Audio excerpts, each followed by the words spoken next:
الرحمن الرحیم الحمد للہ رب العالمین والصلاة والسلام علی سید الانبیاء والمرسلین ابی القاسم خاتم النبیین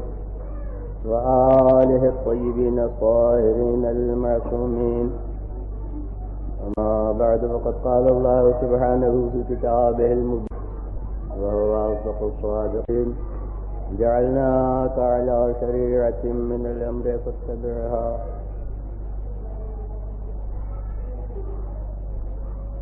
ارشاد حضرت احدیت ہے اپنے پیسے خطاب کر کے ارشاد فرما رہا ہے کہ ہم نے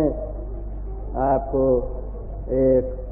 قانون حیات کا پابند بنایا ہے، ایک شریعت کا پیرو قرار دیا ہے، تو آپ اس شریعت کی پیروی کیجیے. سوالات اٹھتے رہتے ہیں مختلف اوقات میں کہ نظام شریعت جو مسلمانوں کے یہاں رائج ہے وہ 1400 برس کا قدیم ایک قانون ہے جو اس وقت کے ضروریات کو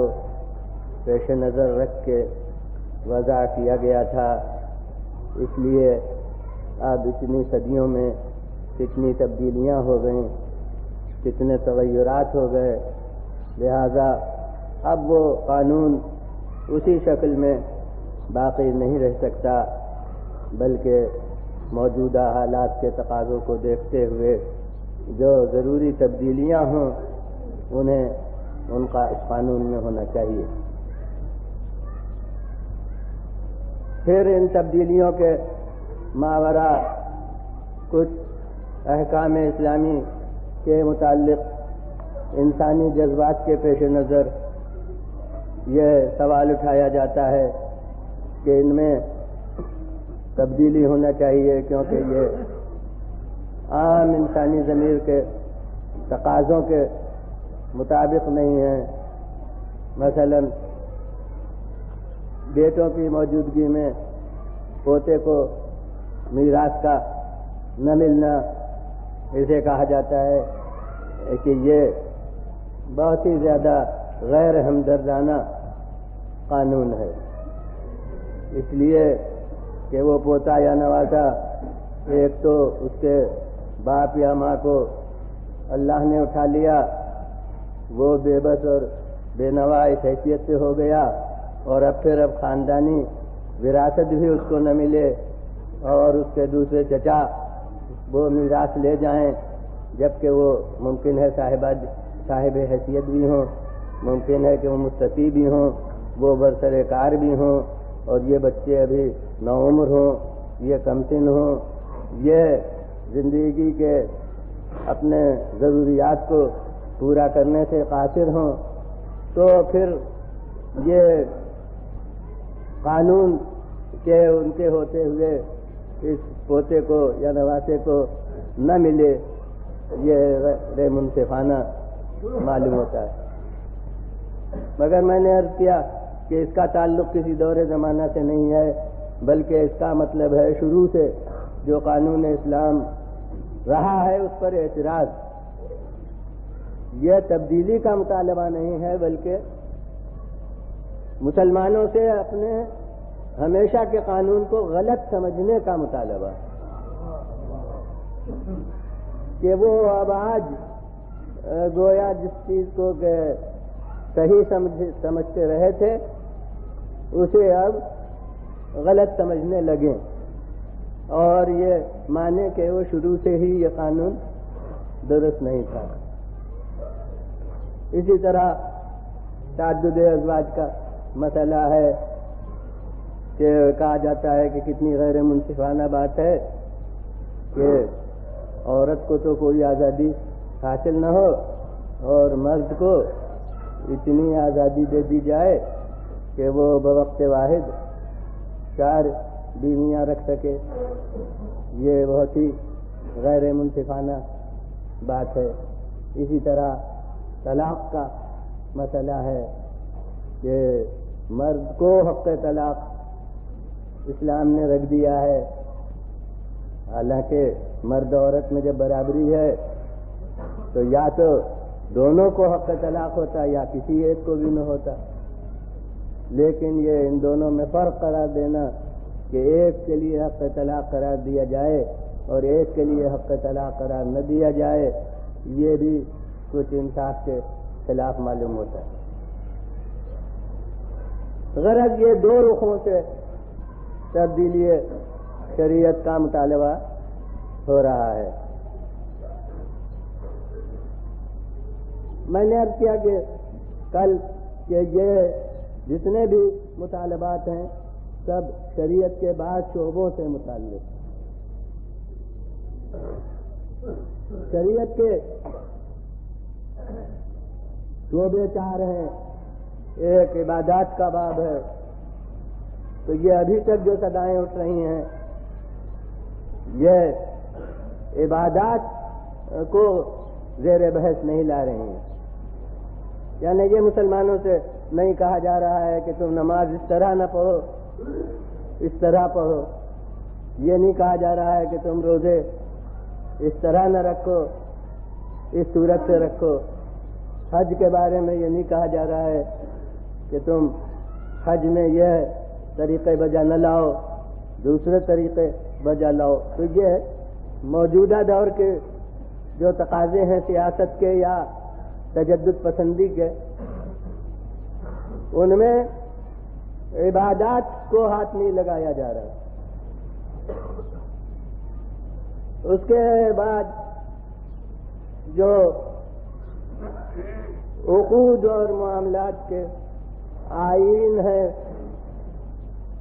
مثلا ایجاب و قبول کی اس شکل سے ضرورت ہے، بغیر اس طرح کے ایجاب و قبول کے عقد نہیں ہوگا، اس سے بھی کوئی مطلب نہیں رکھا جا رہا ہے۔ بس ان معاملات کے کچھ شعبے ہیں، جیسے یہی کہ بیوی ایک ہو یا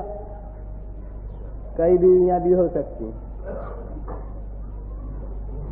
یا یہ کہ طلاق کا حق کسے ہونا چاہیے، بس ان چیزوں کو گویا اس وقت زیر بحث لایا جا رہا ہے، جس کی بنا کے اوپر مسلمانوں میں بے چینی پائی جاتی ہے کہ ہمارے پرسنل لا میں تبدیلی کیوں کی جا رہی ہے۔ اسی طرح احکام کا شعبہ جو ہے، میں نے کہا کہ احکام وہ چیزیں ہیں جن میں نہ نیت کی ضرورت ہے اور نہ جن میں ایجاب و قبول ہوتا ہے، نہ جن میں کوئی خاص صیغہ ہوتا ہے۔ میراث اسی میں داخل ہے، اس میراث کا بھی ایک جزیہ، اس میراث کا بھی ایک شعبہ، یعنی بھائی بیٹے کی موجودگی میں پوتے کا وراثت سے محروم ہونا، اس کے لیے آواز اٹھائی جا رہی ہے۔ تو کچھ شعبے ہیں کہ جن میں تبدیلی چاہی جا رہی ہے اور اس کی وجہ سے مسلمانوں میں اتنا اضطراب عظیم۔ تو میں نے اب کیا کہ اس سب کی بنیادی جو عمارت ہے شریعت اسلام کے سالمیت کے لیے، جو سب سے بڑا سنگ بنیاد ہے، وہ یہ ہے کہ فرما روائی کا قانون کے جاری کرنے کا حق کسے ہے؟ جسے قانون کے اجرا کا حق ہے اسی کو ترمیم کا حق بھی ہوگا۔ یہ نہیں ہو سکتا کہ قانون کے جاری کرنا کسی کے ہاتھ کی بات ہو اور ترمیم کرنے کا حق دوسروں کو ہو جائے۔ تو اسلامی نقطۂ نظر یہ ہے کہ اجرائے قانون شریعت کا حق صرف اللہ کو، یعنی یہ شریعت جس کا نام ہے یہ عوام نے نہیں مقرر کی ہے، اور عوام کا کیا ذکر، پیغمبر خدا صلی اللہ علیہ وآلہ وسلم نے بھی بذات خود یہ قانون مقرر نہیں کیا ہے، بلکہ یہ قانون اس خالق کا مقرر کیا ہوا ہے جس نے پیغمبر کو پیغمبر بنایا، جس کی جانب سے پیغمبر مقرر کیے گئے اسی کی جانب سے نظام شریعت قرار دیا گیا، اور اس کے لیے یہی آیت جسے میں نے سرنامہ بیان قرار دیا ہے ظاہر کرنے کے لیے کافی ہے کہ خالق پیغمبر کو، رسول کو اپنے مخاطب کر کے قرآن مجید میں یہ ارشاد کر رہا ہے کہ ہم نے آپ کو اس شریعت کا پابند بنایا۔ اس کا مطلب یہ ہے کہ آپ نے خود اس شریعت کو وضع نہیں کیا ہے، بلکہ یہ شریعت خالق کی جانب سے مقرر کی ہوئی ہے، اور یہ شریعت خالق کی جانب سے جب مقرر کی ہوئی ہے تو خود پیغمبر خدا صلی اللہ علیہ وسلم کو بھی بذات خود اس میں ترمیم کا حق، تبدیلی کا حق نہیں تھا۔ تو مسلمانوں سے ترمیم شریعت کے مطالبے کے معنی یہ ہیں کہ وہ رسالت سے دستبردار ہوں،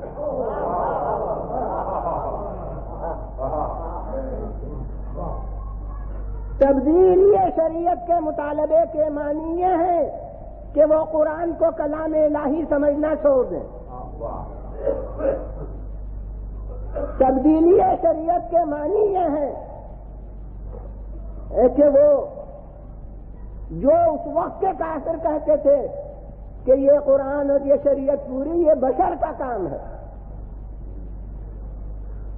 تو وہ ان کے ہم نوا ہو جائیں۔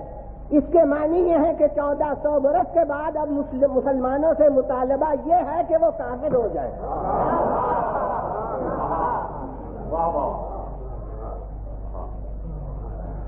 اب میں قانون داں آدمی نہیں ہوں، میں سیاست کی دنیا کا آدمی نہیں ہوں، لیکن سنی سنائی بات میری بھی ہے کہ ملک کا ایک دستور بھی ہے، اور اس ملک کے دستور میں یہ لازمی جز ہے کہ کسی کے دین میں مداخلت نہیں کی جائے گی، کسی سے مطالبہ اس کے دین کے ترک کرنے کا نہیں ہوگا۔ تو جب مطالبہ یہ ہے، جب اصول یہ ہے کہ دین کے ترک کرنے کا مطالبہ نہیں ہو سکتا، تو جس چیز کا تقاضا یہ ہو کہ مسلمان اپنے اصول دین سے منحرف ہو جائیں، وہ تقاضا خود دستور کے خلاف ہوگا۔ بولا جی ولنا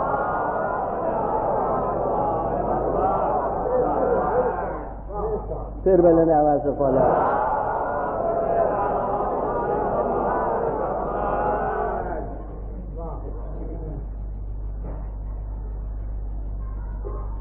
تمام مسلمان بلا تفریق فرقہ جب اس شریعت کو من جانب اللہ مانتے ہیں تو مسلمان رہتے ہوئے مسلمانوں سے یہ مطالبہ کرنا کہ اس شریعت کو بدل دو، اس کے معنی یہ ہے کہ قانون الہی میں تم ترمیم کر دو۔ یہ تو اصولی سوال ہے،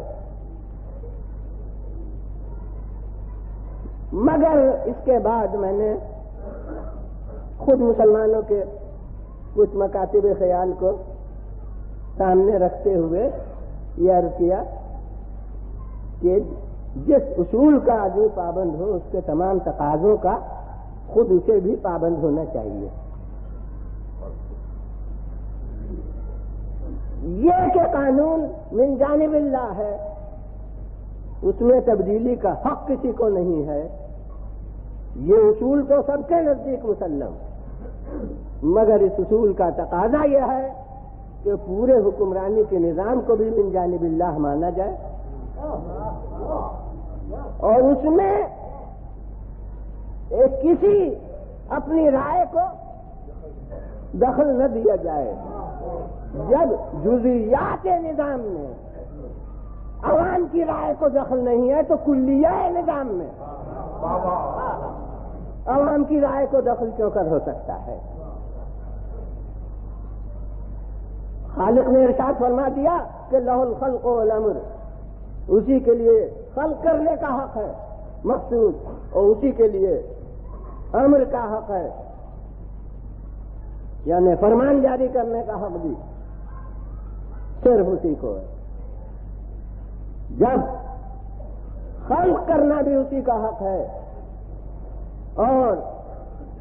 امر کرنا بھی اسی کا حق ہے، تو جسے حق ہوتا ہے اسی کو اپنے نائب مقرر کرنے کا بھی حق ہوتا ہے. یہ نہیں ہوگا کہ اصل منصب آپ کا ہو اور حضور نائب مقرر کرنے لگے دوسرے لوگ. جس کے ہاتھ میں اصل حکمراں کا تقرر ہے اسی کے ہاتھ میں اس کے نائب کے مقرر کرنے کا بھی حق ہوگا. یہ روزمرہ کے عہدوں میں دیکھ لیجئے، کسی منصف صاحب نے رخصت لی تو اب ان کے رخصت لینے کے بعد منصف کا تقرر کون کرے گا؟ وہ لوگ جن کے مقدمے اس عدالت میں ہیں، وہ اب آپس میں مشورہ کر کے اس کے نائب کو مقرر کر دیں گے؟ ہرگز نہیں. اچھا، وہ منصف خود اپنے نائب کو مقرر کر دے گا؟ یہ بھی نہیں، بلکہ جس نے اس منصف کو مقرر کیا وہی اس کے نائب کو بھی مقرر کرے گا. منصف کو سفارش کرنے کا حق ہے، مقرر کرنے کا حق نہیں. تو حضور والا چند روز کی معمولی عہدے کی جانشینی عوام کے ہاتھ میں نہیں ہوتی تو ایک مستقل قیامت تک کی رہنمائی کے نظام کے لیے جو منصب ہو وہ بھلا عوام کے ہاتھوں میں دیا جا سکتا ہے. بولوا دیجیے بولے نا،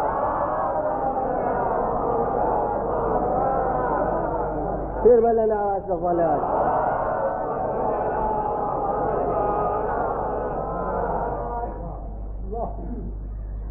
ہاں، میں نے عرض کیا کہ سفارش کرنے کا حق ہے، اور سفارش کرنے کے معنی یہ ہے کہ صاحب اختیار ہم نہیں ہیں. چنانچہ سفارش کی نظیر قرآن میں ہے. حضرت موسیٰ اولو العزم نبی تھے اور وہ مامور ہوئے کہ فرعون کی ہدایت کے لیے جائیے. انہوں نے بارگاہ الہی میں عرض کی کہ رب اشرح لی صدری ویسر لی امری واحلل عقدۃ من لسانی یفقہوا قولی واجعل لی وزیرا من اہلی ہارون اخی. حضرت قرآن میں درج ہے، کوئی روایت نہیں ہے جس میں قوی اور ضعیف کا سوال پیدا ہو. قرآن کہہ رہا ہے کہ حضرت موسیٰ بارگاہ خدا میں عرض کر رہے ہیں کہ پروردگارا میرے سینے کو کشادہ کر دے، میرے معاملات میں آسانی پیدا کر دے، میری زبان میں روانی پیدا کر دے کہ لوگ میری بات کو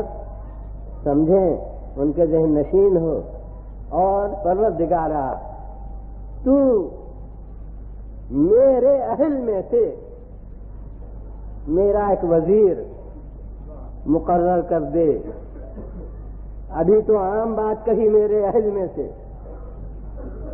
مگر اب نام لے کر بھی تعین کر دی، میرے اہل میں سے ہارون آخی، ہارون کو جو میرا بھائی ہے، بھائی بھی اپنا ہے، اہلیت کا یقین بھی اپنا ہے، مگر کیا بے بسی ہے کہ مقرر خود نہیں کر سکتے۔ پروردگار کی بارگاہ میں عرض کر رہے ہیں کہ خداوندہ تو اپنی جانب سے مقرر کر دے۔ اور پھر خالق ارشاد فرماتا رہا ہے کہ قد اوتیت سؤلک یا موسیٰ، جو تم نے سوال کیا ہم وہ تمہیں عطا کرتے ہیں، ہم وہ تمہیں دیتے ہیں۔ تو خود موسیٰ کی التجا اسے آپ کر لیجئے کہ بنظر ادب تھی، خالق کی بارگاہ میں تواضع کی خاطر تھی، مگر خالق ہی فرما دیتا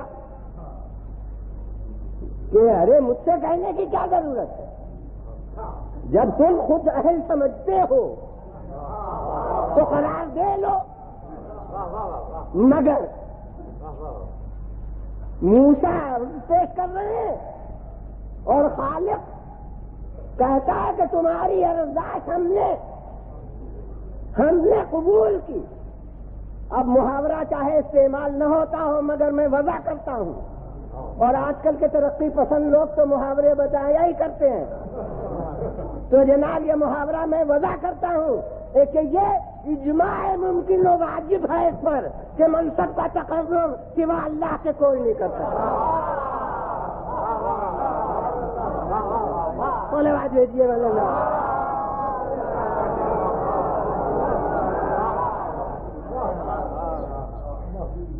ادھر رسول عرض کر رہے ہیں بارگاہ الہی میں، اور ادھر خالق یہ ارشاد فرما رہا ہے کہ تمہاری دعا، تمہارا سوال پورا کیا گیا۔ معلوم ہوتا ہے کہ نہ یہ اپنا حق سمجھتے تھے، نہ خالق نے ان کا حق سمجھا کہ یہ خود مقرر کر دیں، بلکہ ان کا کام تھا سفارش کرنا، اور خالق کا کام تھا اس سفارش کو پورا کرنا۔ اور میں سمجھتا ہوں کہ یہ سفارش کرنا بھی ان کا رضا شناسی پروردگار پر مبنی تھا۔ اگر بنفس قرآن فرشتے وہ ہیں کہ جو بغیر مرضی پروردگار کلام نہیں کرتے، تو میں سمجھتا ہوں کہ اولو العزم انبیاء بھی مشیت شناسی قدرت کے ساتھ سوال کرتے ہیں۔ یہ نہیں ہے کہ ان کے کہنے سے ہوا، بلکہ حقیقت میں ہونے والی بات تھی، خدا کو پسند تھی، اس لیے انہوں نے سوال کیا۔ یہ مقتضائے عبودیت ہوتا ہے کہ جو اسے منظور ہے اسے آدمی اپنی تمنا بنا دے۔ صلوات بھیجیے والا۔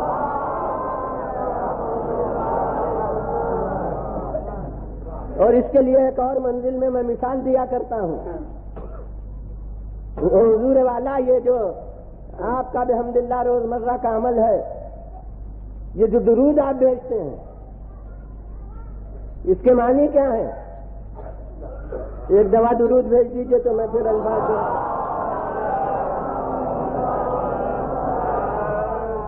اللہم صلی علی محمد وعلی محمد۔ ارے اس میں فرقے وارانہ اختلاف کا کوئی معنوی اثر نہیں پہنچتا، ہم یوں مختصر کہہ دیتے ہیں۔ اور کئی الفاظ یوں ہیں، اللہم صلی علی محمد وعلی آل محمد افضل ما صلیت وبارکت وترحمت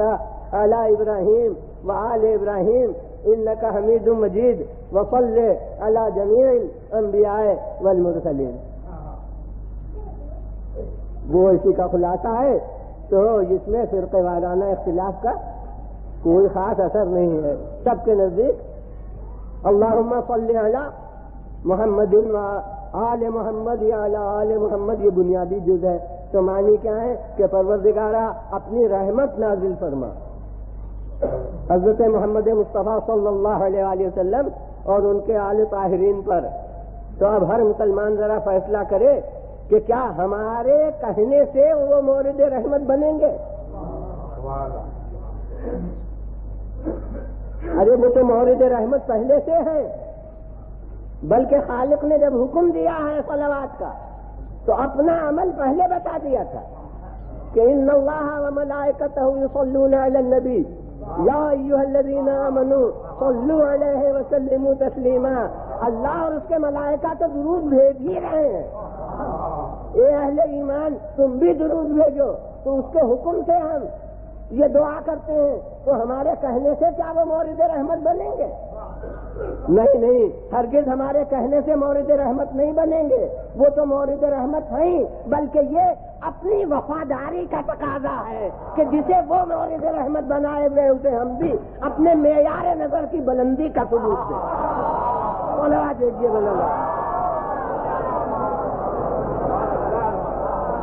پھر بلند آواز سے بولا۔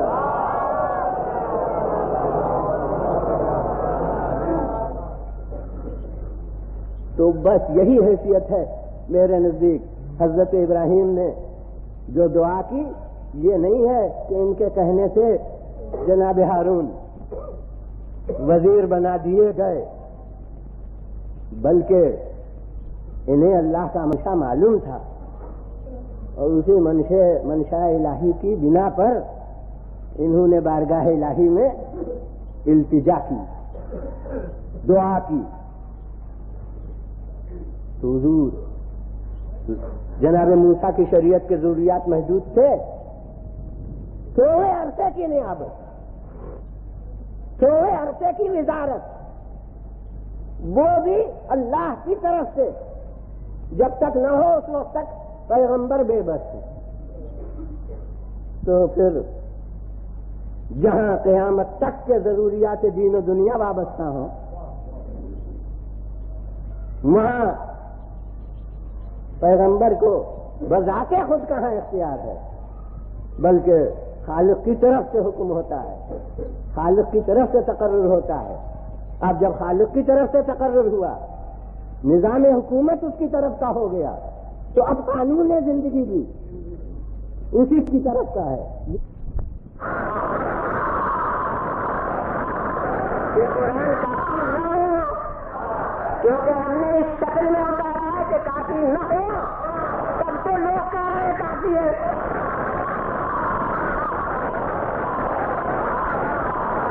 چاہے نبھا نہ سکے اسے، اور اگر پہلے ہی ہم سب کچھ کہہ دیں تو پھر نہ رسول کی ضرورت سمجھیں گے، نہ رسول کے علاوہ کسی کی جسے ہمیں قرآن کے ساتھ رکھنا ہے۔ دیکھیے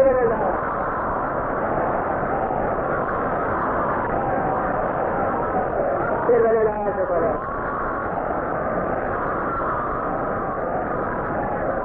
چنانچہ پیغمبر خدا صلی اللہ علیہ وسلم یہی کام کیا۔ قرآن مجید میں آیا اقیم الصلاۃ، پیغمبر نے نماز پڑھ کے دکھائی کہ صلو کما رأیتمونی اصلی، یوں نماز پڑھو جیسے میں پڑھتا ہوں۔ جب انہوں نے بتایا کہ کیسے، تب ہم سمجھے کہ ایسے، ورنہ صرف قرآن کی آیتوں سے ہم ایک عدد نماز نہیں پڑھ سکتے۔ حج کا حکم آیا، ہم نے میں چلے ہوئے تھا، اور جب چلے وہاں پہنچے تو فرمایا وَعَلِّمُكُمْ مَنَاسِكَ حَجِّكُمْ، میں تمہیں تمہارے حج کے طریقے سکھاتا ہوں۔ وہی نام آج تک حج کے اجزاء کا ہو گیا مناسک حج، جو پیغمبر کی زبان پر لفظ آئی تھی وہی آج تک قائم ہے۔ ترتیب نماز کو مناسک نماز نہیں کہتے، ترتیب روزہ کو مناسک روزہ نہیں کہتے، مگر حج کے لیے چونکہ رسول کی زبان پر یہ لفظ آئی تھی، لہذا اب وہی لفظ آج تک قائم۔ کوئی آدمی بھی کتاب لکھتا ہے اس کے احکام میں تو نام اس کا یہی ہوتا ہے مناسک حج۔ تو رسول نے سکھایا کہ دیکھو اس طرح حج ہوتا ہے تب ہم سمجھے کہ حج یہ ہوتا ہے، ورنہ لفظ حج ہوتی اور بس لغت میں دیکھتے تو وہاں تو کچھ کرنا ہی نہیں ہے، لغت میں دیکھتے تو حج کے معنی قصد، تو پھر اپنی جگہ ہر ایک قصد کر لیتا، سمجھتا کہ جو بھی پیغمبر خدا صلی اللہ علیہ وسلم نے عمل کرتے کہ دیکھو حج اس طرح ہوتا ہے، اور اس کے ساتھ ساتھ ایک عملی شاہد موجود، قرآن کی آیتیں تو سب متفق علیہ سب کو ارے جو حافظ نہیں ہیں انہیں بھی اتنی آیتیں پھر یاد نہ ہوتی ضرورت ہوتا تم کو، تو وہ آیتیں تو بہت کو ان کے ساتھ یہ قرآن ہے تو وہ محفوظ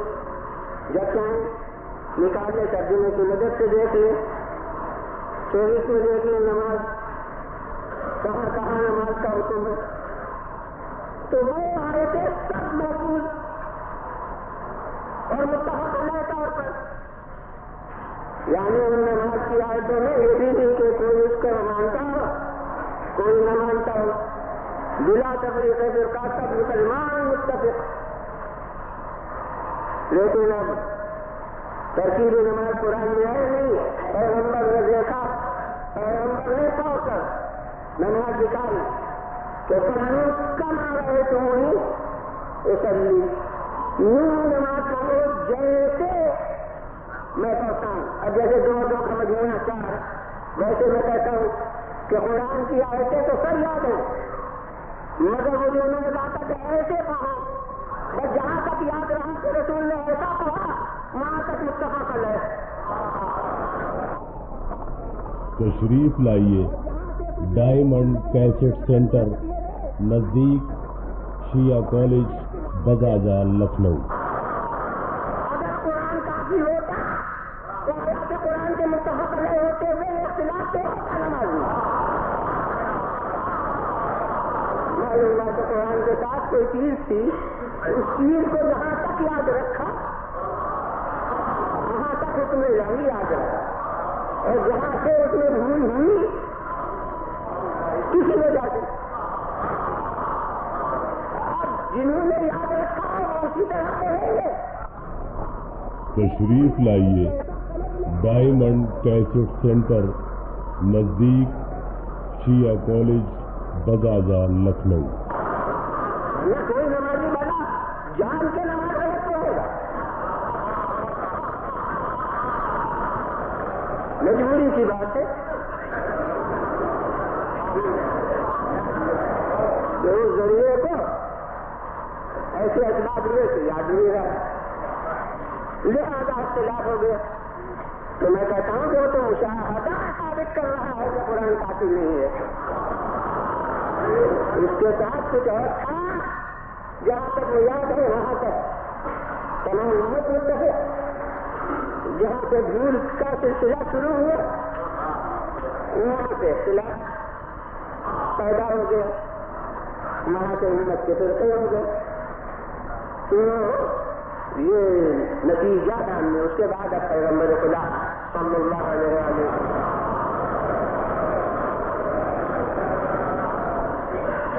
عمل سے بے شک اور قرآن کے احکام سے بھی نماز کی اہمیت ثابت ہو گئی، لیکن اہمیت کے درجے ہوتے، کیونکہ قرآن ابدی کتاب ہے، میں نے اپنے کا موضوع شروع سے بیان ہو رہا ہے جو آپ کے سامنے کاغذ پر آیا ہے، لیکن یہ کہ ابھی صراحتاً اس منزل تک نہیں پہنچتا ہوں، ابھی تک تو رسول اور قرآن کا ساتھ دکھلا رہا ہوں۔ اگر دنیا سمجھ لے کہ رسول کی ضرورت کیا ہے قرآن کے ساتھ، کیا آگے کی منزل خود سمجھ لے گی، اور آگے یہ ملیں گا